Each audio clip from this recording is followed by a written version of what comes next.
Welcome to Community Cocktails with Kimberly, hosted by Kimberly Woodard, a realtor for nearly 20 years with Ebby Halliday Realtors. Join her every first and third Wednesday of the month as she meets with the top community influencers to help you get to know the area you want to call home. Don't just love your home, love your community. And now, your host, Kimberly Woodard. Welcome, viewers, to this episode of Community Cocktails with Kimberly. I am so excited about this episode, and guess what? My guest, Sharon Van Meter, an acclaimed chef in Dallas, is here, and we just found out while we were talking off camera that we're neighbors. We are. So, how fabulous is that? We both work so much, we're never home. I'm never home. Never home. It's such a small world, but I'm so thrilled to have you. You guys have probably all heard of Sharon's name, but Sharon, you told me that you were about to embark on 50 years. Oh yeah, it seems like just yesterday. I know. Well, then, so in August, so not 50 years yet. Okay, just about. We'll celebrate in August the 50. Well, see, I'll have this little pop-up at your house. You won't even know. All of a sudden, you're going to be there. At the end of August, I'll still be in Hawaii. So what can I say? Oh, nice. Well, let's start back. So let's start from day one, 50 years back. When you were at culinary school, did you think you were going to be where you are right now? Oh no, if we're going to go back 50 years, this is not a quick interview. It's a mini series. So there you go. Did I ever? Well, first of all, people say, "Why did you go to culinary school?" It's because I didn't know any better. Oh. I decided to go to culinary school because I graduated from high school very early. Yes. And my parents really didn't know what to do with me. And so I went to New York and spent the summer there working in the fashion industry. Oh, wow. I know, dressed like I am, you would never think, but I knew right away I was not cut out for the fashion industry. But I worked for a fashion designer who encouraged me every step of the way because I would cook. I could not afford, this is the mid-70s, when I say early, maybe early to mid-70s, I couldn't afford to eat in New York. Yeah. So I would buy like a deli sandwich, cut it in 7 pieces, but I'd make all the other food. And so this Frenchman would say, that's a God-given talent. You need to go to my country and learn how to cook. Well, when you're 16, you believe that stuff. So I did. I didn't speak French though, so that was a problem. Well, but you learned. I did. I did learn. So you get out of the culinary and right away I realized that it was not the kind of place I really wanted to be. But then I don't know, Kimberly, back in the 70s we were all fighting for women's rights, right? And I get to a country and had to convince them that we were kidding in the United States because they had no provisions whatsoever for me. They had no restroom, no sleeping quarters. I was treated equally. Oh, wow. And all along, I just kept like, we were kidding. So I survived. And then I realized right away that I needed to just buckle down and get through that as fast as I could. Yeah. So I did. I got through in 27 months. And then I went and stayed 4 more years and apprenticed over there. So ended up teaching school over there, too, which was fun. Oh, very fun. Yeah. You just are spent a lot of time in France. The woman of all hats. Well, I taught culinary, so it's not that. And so then from there, we come back. I came back, and I was from St. Louis, Missouri, and I came back, and I had all this French culinary education, and the problem was we didn't have any French restaurants in St. Louis, Missouri. But I just so happened to apprentice down in Lyon with Chef Paul Bocuse.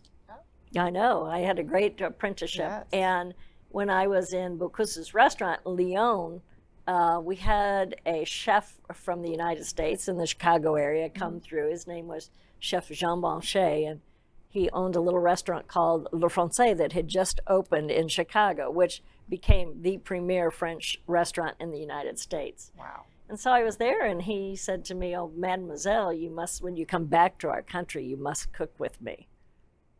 Well, I came back to this country, called him, and he didn't remember that. Oh, no. See, nowadays we record those things. Oh, listen. I made sure he remembered.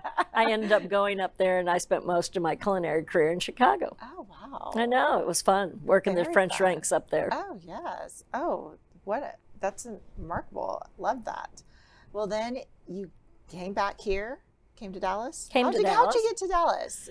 Well, after I went through the French ranks, I went with Ritz-Carlton and worked in the Chicago kitchens, and then eventually became their corporate chef for Ritz-Carlton. So I traveled the world with Ritz-Carlton. Okay. And my husband transferred down here. Okay. He's with Southern Glaziers, and he came down to work at their home office when it was just Glaziers. Okay. And I thought he travels, I travel. I thought I'd commute back and forth, but he was about 4 days in and just was the biggest baby. I mean, he kept on stopping his Volvo at the toll booths, because we do that in Chicago. Oh, yes. Yeah, and he kept on getting... For those that don't remember those, they were here. They were toll booths back then. And he kept on stopping and getting hit. And then he was jogging and he twisted his ankle. Oh, no. So after about 4 days, he said, come on down. So I came down for a visit, and it was 4th of July weekend. And Neiman Marcus heard I was in town. Oh. And that's back when Neiman Marcus had Prestonwood. And there's nothing there now. Right. What is it? A whole new complex. Yes.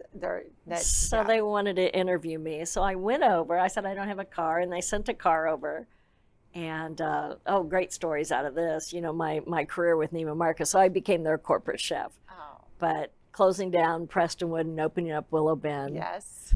And then I became, eventually my last job with Neiman Marcus was I became Mr. Stanley's chef for the last 6 months of his life. Oh, that's fun. I know. Sometimes you don't realize why you were put in situations. And when I met Stanley, I realized I was in Dallas to be his chef the last 6 months of his life. Oh, wow. One of the famous Dallas icons. I mean, we have... Oh, I loved him. Oh.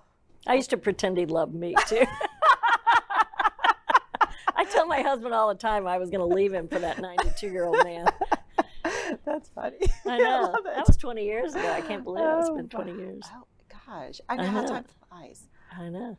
So from there, you opened, is that then after in all of this, well, I know I always have a real job. Yes, you also have some other hats. Like I said, she's a woman of many hats.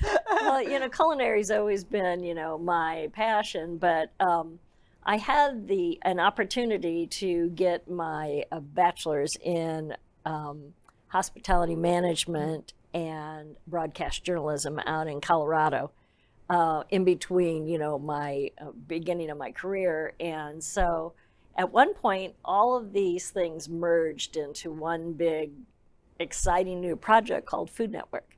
Yes. So I was one of the first chef consultants for Food Network when we were first starting the network. And that's been 30 some odd years ago. It's crazy to think of that. Think of, where it was day one to where they are now. Oh my God! Yeah. Oh my gosh! The early days, Sarah Moulton was another chef consultant. She had a show on the network, and it was very much like PBS, very educational. Oh, okay.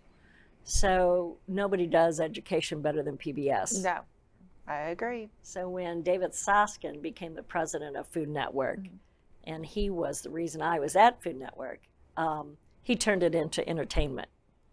I say to David, that's the day that chefs started just really ripping me apart when he went into entertainment, but it needed to be. Yeah. It needed to be more entertainment than education. And so that network was born. And it's in the years that I'd been with them, we went from Food Network, and then Scripps bought us out, and then I went with Scripps.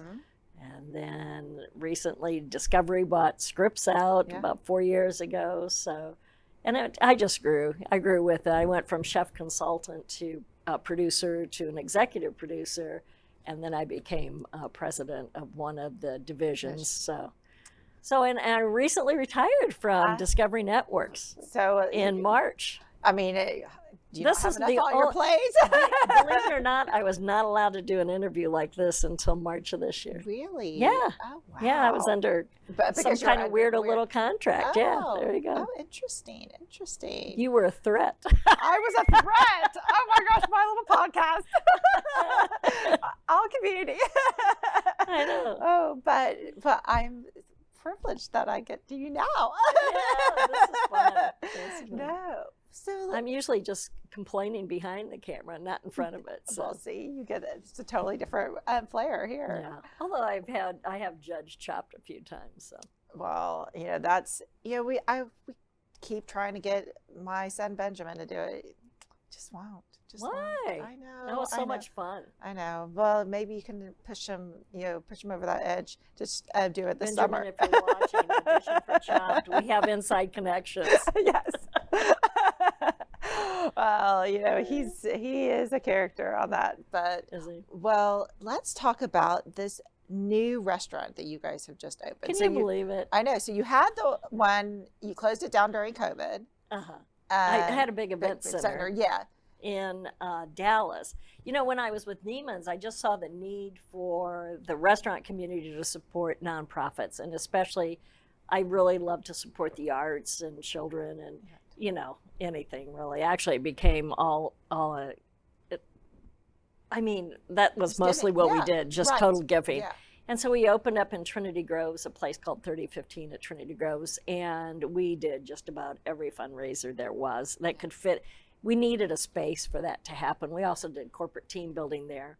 So in between my travelings, that ran pretty well without me, but I would jump in every now and then. And when we closed that down at not the beginning of COVID, maybe in the middle of COVID, I just kind of felt like my world wasn't 10,000 square feet of anything anymore. Yeah. I knew we were going to get busy. In fact, after the first little bump up in business during COVID, it was nuts because I had furloughed everybody except for like 4 employees. Wow. And all of a sudden we were doing parties of 300 and 400, and I'm like, I'm cooking these things. Yes. Well, Grandma Chef hasn't cooked like that in a long time. I'd be on my food all day and I'd feel like my grandmother afterwards, but I'm like, no, we can't just keep doing this. I don't think our world is that big anymore. Yeah. It is, but really I think COVID's changed so much in the way, well, it definitely has changed the restaurant industry. Yes. So when we shut that down, I just had great employees. Yeah. And I had financed a restaurant 4 years ago called Tacovino in Oak Cliff. Yes, yeah. I remember Crazy times that was. Those tacos were amazing. My husband loves it when I finance these kids' restaurants. He goes, "Are we getting our money back?" I said, "Chances are it's a write-off." But Tacovino actually turned out really well, and Jimmy ended up buying it back after about a year. But I love the landlords there. Yeah. So the landlords were cool, and they came to me and they said, "Hey, we've got this little place. It's always been a restaurant, and we think you should take it over." Now, mind you, I bought this house in Hawaii about 4 years ago, and I had this whole plan on retirement, and the network kept on re-signing me, and I'm like, no, I'm trying to retire. So I went and I looked at it, and something felt right about it. And it's called Beckley 1115. Because I'm pretty good with numbers. Okay. 3015 was my address. Okay. Maybe it's so I can find my restaurant. I don't know. Well, I was kind of curious. I'm glad you mentioned that because I was kind of curious how the numbers came into play. I guess I'm a lot into, being a pseudo New Yorker. Everything there is based on numbers. And so I said, well, let's call it Beckley 1115. And so we opened it up, and it's a cool little wine bar. Yeah. And we keep prices as low as we can, which has been a real juggle lately. Yeah. So when we did that, we ended up putting in a couple of up-and-coming chefs in there that have really gone crazy with the food. So, cool. We got nominated for Best New Restaurant. Yep. I lost to somebody, I don't know who they are, but that's okay. I don't hold a grudge or anything. Oh, what's his name won? Well, put that underneath the rug. I didn't even go to the award ceremony because and they all thought I was bad sport, but in all reality, I had to go babysit my grandchildren in St. everything. Louis. That's what I thought. Oh, yes. By day 2, I was ready to be at the awards. You're like, what did I really sign up for? I know. I'm like, oh, wow. 4-year-olds are not in my life right now. Yeah, they keep you busy. Yeah, they do. Well, I know I'm dying to go to the new place because I've followed it on Facebook. I've looked at, everything looks amazing. I've been, looking at everyone's comments. it just looks fantastic. We rate really high. I'm always, and then sometimes at lunch, I know, I'm really surprised, because I never look at that stuff. All the years I've been in this business, I think if I'd be an actress, I would never read reviews either, but I don't know. To me, I think a review is a personal opinion, and what I really do like, though, is when people come in and they said, we read all the customer reviews, and now that gets me a little excited when everybody likes it. The other day, somebody was in for Mother's Day, and they said, we didn't like anything about this. We didn't like this. We didn't like that. We didn't like that. And so I called my assistant, and I said, get that lady's number. And so she got it, and I called her. I said, this is Sharon. And she goes, oh.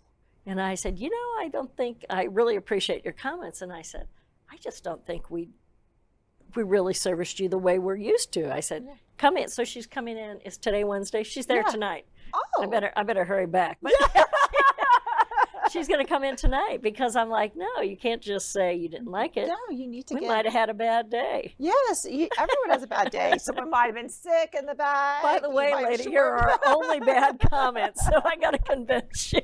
Yes, well, and you never know. I always say try a place at least twice because you just never know what was going on. Could have been an off day. You could have had, but these days, everyone's so short-staffed because of different things. So you just never know were you supposed to get, supplies, you didn't get, so you have to substitute things because. I know, Ron Ruggles, he's with Nation Restaurant News. And when he heard I was opening up this restaurant, he called and he goes, I want to interview you. I said, okay, what do you want to talk about? He said, well, first of all, he goes, COVID. Yeah. I said, yeah. He goes, you're going to be 65. I said, yeah. He said, highest prices ever. I said, yes.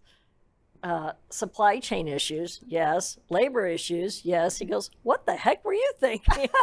I said, I don't know, but I'm in leadership with the Restaurant Association, not only in Texas, but the National Restaurant Association. And I have never experienced this in our industry. And I have to tell you, in all 50 years, this has been the hardest year I've ever had.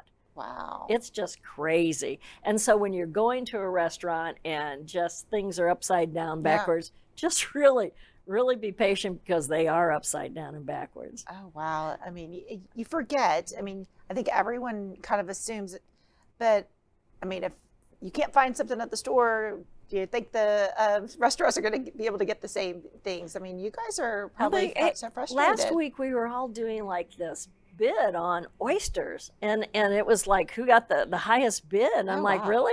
What's going on with the oysters? But they weren't there, and a couple of weeks before that it was wholesale chicken. Oh yeah. So I have this little and prices nuts. Oh my God, I have this chef that really likes to work with sea scallops and jumbo sea scallops, and he said, and we try to keep our entrees under $30. He said, Chef, I really want to do my sea scallops. I said, what are they running? He said, $27.99 wholesale. I said, well, it's a loss leader. We'll do it because you want to do it. Right. And I want you excited about your food. And maybe I'll raise the chicken dish 50 cents to balance it. So he puts it on the menu. He Instagrams it all. Great pictures of these scallops. And that was on Thursday. On Tuesday, we ordered them. They were $37.99. Oh my gosh. Okay, this is a big loss. I said, well, that's a big loss leader now. So, that's what we're dealing with. Just watching everything. Yes. Mm-hmm. It's just crazy. You kind of wonder and sit back and wonder, is this ever going to get better? What is it? I feel like every day you wake up, something's risen, whether of course, gas is always up. It seems like every time you pass a gas station, it's a set up.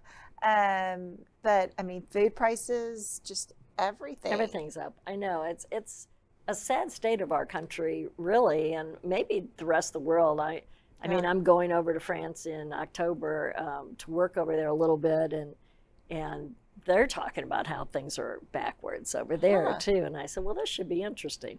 I mean, it'll be interesting. It'll be interesting to see, next year, we can sit right here again and see where we are. Hopefully we're in a better state, because I don't know what we're going to do. I think we all have to get used to it. I don't think it's going back. I think it's getting used to the new norm. Yeah. And it's kind of sad for some, because I think that we're really dividing the classes at this point.